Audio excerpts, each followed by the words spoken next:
Are you ready to say it all? Of course. आपसे मिलने से पहले ही मुझे, आप इसको ये कह सकती हैं, आपसे प्यार हो गया था। वो कैसे? वो इस तरह के, मैंने अभी कुछ अर्सा पहले, I think a year back और ईयर एंड हाफ बैक, आपकी मदर के साथ एक प्ले किया है, लॉन्ग प्ले। तो हमारे पास टाइम फारिग था, तो हम दोनों ने बैठ के बहुत दिल की बातें की। All the time she was talking about you, जो जो तुमने अकम्प्लिश किया है, जो जो तुम्हारी स्ट्रेंथ्स है, जितना तुम पढ़ी हो, जितना तुम लायक हो। उस वक्त तुम अपनी फिल्म लिख रही थी पहली, जो तुम एहसन के साथ कर रही थी। And the spark she had in her eyes that made me fall in love with you. Thank you so much. Seriously, and I am so proud of you, क्योंकि I am a product of a single mother. That's right. और तुम्हारी माँ की आंख में जो मैंने उस दिन खुशी देखी है और जो प्राइड देखा है, मुझे ऐसा लग रहा था कि जैसे उनकी ज़िंदगी की तमाम महरूमियाँ जो थी ना, जो हार्डशिप्स उन्होंने देखी थी, जितनी उन्होंने मेहनत की थी, और सबका फल मिल गया। I really hope so. How sweet. तुम्हें पता तुम्हारी माँ ने मेहनत कितनी की? बहुत बहुत देखा है उन्हें, आई थिंक बचपन से देखा है। As you said very rightly, when you are product of being, you know, somebody you've seen like a single parent and you've seen all their struggles, they've seen कि उन्होंने कितना अपना जिंदगी का निचोड़ और एड़ियाँ रगड़ के जो है इंडस्ट्री में आपको। Always think कि तुम्हारी मदर underrated actress रही है। बिल्कुल। वो जितनी बेहतरीन अदाकारा हैं, उतना उनको मौका नहीं मिला। वो मेहनत जितनी उन्होंने की और जितनी वो टैलेंटेड है, वो underrated रही। But you know, can I share something? It might sound a little selfish, लेकिन मुझे लगता है कि वो मेरे लिए बहुत फ़ायदेमंद होगा। Because when you are a daughter or a son of a huge star, तो वो एक प्रेशर ज़्यादा होता है on your shoulders. प्रेशर अब भी है, because वो एक्टर बहुत अच्छी है। बिल्कुल बिल्कुल। But you know, from the fraternity side, I know. शायद उस तरह से मेरे से शायद कोई इतना ज़्यादा एक्सपेक्ट नहीं करेगा, जो कितनी कोई ए स्टार एक्टर हो, उनके बच्चे हों, उनसे शायद ज़्यादा एक्सपेक्टेशंस होंगी। So I think this brings a more fire and rage in you, कि जो उनको नहीं मिला, मुझे तो उनके वाला भी चाहिए। Yes. So you know, in that way. And she's reliving her life in you. I can feel that. I can feel that too. Wow, you made her so happy. माशाल्लाह, मेरे आंखों में अल्लाह ताला का करम है। अच्छा, बड़ी पढ़ाकू बच्ची थी जी? बहुत पढ़ाकू। तो ये पढ़ाकू बच्ची इसमें कैसे आ गई? अच्छा, ये बहुत बाद में जाके मुझे ऐसे लगा कि मुझे अब शायद खुद से झूठ नहीं बोलना चाहिए, क्योंकि ए लेवल्स तक मेरा कोई मीडिया से कनेक्शन नहीं था। मैं कभी अम्मा के सेट पे नहीं गई, कभी मैंने उनका कोई ड्रामा शूट नहीं देखा। मेरे ख्याल से वो कॉन्शियस भी थी कि हाँ, इसका बाप नहीं है तो अब मैं इसको बिल्कुल दूर रखूंगी। Exactly, I think she was, ताकि वो ये ना सोचे कि मेरी बेटी को इसने एक्टिंग में भेज दिया है। बिल्कुल बिल्कुल। क्योंकि my mother went through this. Yeah but I think you can not run away from it, because it's in your blood. And I always say, to me, my first action call was given to me right in my mother's womb. Yes. How can I run away from that? Yes. And तो A levels तक मेरे वो sciences थे, फिर business economics वगैरह थे, और फिर एक्चुअली हुआ ये एक बड़ा इंटरेस्टिंग एक एपिसोड हुआ कि ऑस्ट्रेलिया में मुझे BBA करने जाना था। अच्छा। और अम्मा के पास पैसे नहीं थे, तो मेरी वहाँ से कोई 50% स्कॉलरशिप भी आ गई, but still the money was huge to send your kid abroad. तो मेरे पास दो ऑप्शंस थे, या तो वहाँ पे किसी तरह पैसे अरेंज होते और मैं वहाँ तक जाती, या फिर मैं यही कोई चीज़ कंटिन्यू करती। And that is in that 1 year जो मैं घर में रही, I made a very meticulously I made that decision कि मुझे करना क्या है लाइफ में। क्या मुझे बाहर के मुल्क जाके और अम्मा का सारा पाई पूंजी लगवा के एंड में वो करना जहाँ मेरा दिल नहीं है, या मुझे वो करना है जिसका मुझे नहीं पता कि मैं सक्सेसफुल होंगी या नहीं, but at least I should give it a try. And that is when I went to BNU for my film making course. अच्छा। तो I think it's not my planning, it's God's planning. This was all in my destiny.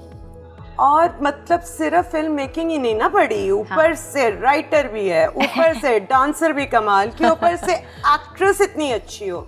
मतलब मैंने आपको note किया था उस पे वो डायन वाले ड्रामे में, जी जी बिल्कुल बिल्कुल. You were so good. Yeah. Amazing. मतलब ये कि मैंने कहा ये नई लड़की कौन आ गई है. And you were amazing. I think all thanks to actually Saifi Hassan, who was the director of that drama. तो उन्होंने मुझे कहा कि ये जो रोल है डायन का, ये हमने 4-5 हमने वो एक्ट्रेसेस को ऑफर किया, लेकिन उन्होंने मना कर दिया कि how can a heroine look like a Dian and being called, addressed as a Dian? तो ये या तो बेटा तुम्हारा इमेज मेकर होगा या ब्रेकर होगा. सोच लो क्या करना है. So I said I'd love to, because I've seen so many brilliant actresses like Meryl Streep and many actresses that I've followed like Smita Patel, like Shabana ji, who've done offbeat roles and yet they've registered their mark as actors. Yes. Plus I came from film school background. And I didn't shied away कि मुझे कोई डायन कहेगा या ये कहेगा वो कहेगा, and I loved the role and I just went for it, and I think वो मेरी पहचान बन गया. बिल्कुल बन गया, लेकिन किसी ने तुम्हें डायन नहीं कहा. बहुत से लोगों ने कहा. अच्छा. इनफैक्ट एयरपोर्ट्स पे बच्चों ने अपने माँ बाप को खींच के कहा डायन. That was an award for me. Yes. कि माँ बाप से पहले बच्चे आपको पहचान रहे हैं. अच्छा, हॉरर मूवी से डरती भी थी? बहुत ज्यादा. और किया फिर भी वो रोल? एक्चुअली यही सबसे बड़ा इनहिबिशन रिस्ट्रिक्शन था और यही सबसे मज़ा दिलाने वाली चीज़ थी. Okay. मैं ज़िंदगी में अगर कभी हॉरर मूवी देखी भी होगी तो वो दोपहर के वक्त 5 पे वॉल्यूम करके खुले दरवाजों में देखी होगी. इतना डर. अच्छा, इतना डर. तो जब ये कैरेक्टर करना था तो मुझे पहला अपना वो हॉरिफिक इम्पैक्ट देना था. तो उसके लिए फिर प्रेपरेशन काफ़ी की, इंस्ट्रूमेंटल्स, कोई बड़े हॉरिफिक growling sound effects सुने कि at least before the scene I get in that zone. Where I don't have to be at the scary end, but I have to make people, get scared. तो देखा था अपना play फिर? बिल्कुल देखा था. डर लगा? अच्छा, मुझे honestly मुझे तो नहीं लगा, because by then you know the technicalities and how you've performed that. But I thought the impact was very, like it was punching in your gut. I think it was a very well made play. Yeah. And उसमें कोई बोंगी नहीं लग रही थी, उसमें justification बड़ी intelligent थी. वरना हमेशा एंड में होता कहते ये क्या कि वो कॉमिकल लगने लगता है कि खून के फवारे निकल रहे हैं और वाइट लेंस लगाए हैं. ऐसा कुछ नहीं था. It was very believable. Very believable and fun to watch. मुझे तो ये जॉनरा बहुत पसंद है, मेरा तो फेवरेट है. Oh wow. और पाकिस्तान में एक इंटेलिजेंट अच्छी हॉरर सीरीज मेरे ख्याल से यही बनी थी, बेलापुर की डायन. All credit goes to Saifi भाई. इसमें मेरा तो कोई कमाल नहीं है. टर्निंग पॉइंट क्या था तुम्हारे करियर में? क्योंकि अब देखो अमर खान वहाँ पहुँच गई है कि आज मेरा भी दिल करता है मैं तुम्हारा इंटरव्यू करूँ. तो टर्निंग पॉइंट क्या था? आई थिंक मेरे लिए ऑनेस्टली टर्निंग पॉइंट था my first telefilm. It was called चश्मे नम. और वो एहसन के साथ थी. वो मैंने लिखी भी, मुझे पता है, डायरेक्ट भी की, and I was also starring alongside him. So I thought that was the kind of one होता ना एक your first look, it's going, the first impression going to the fraternity people, to the audience, and I was playing a blind girl in that. Yes.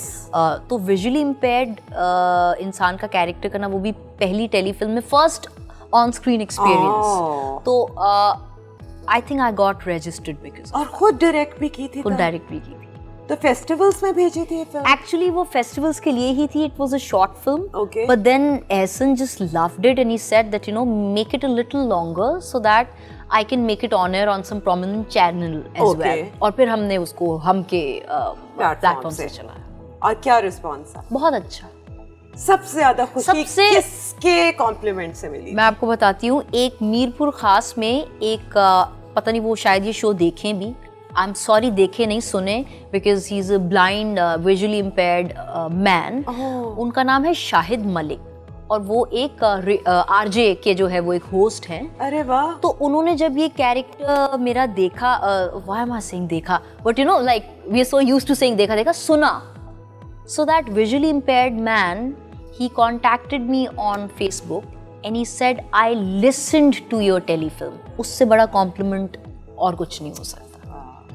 वाह वाह. अच्छा, शोहरत मिल गई एकदम. क्या अच्छा लग रहा है शोहरत के बारे में और क्या बुरा लग रहा है? मैं आपको बताऊं, when I was 6 years old, तो मुझे गाने सुनने का बहुत शौक था और तब मिड 90s लेट 90s में डेक आए थे जो आप जिन पे गाने सुनते थे, तो वो हम उस पे जीते थे। हाँ, तो वो कैसेट्स लगा के और ऊंची आवाज में गाने सुन के, उस वक्त मुझे कोई ऑडियंस नहीं चाहिए थी,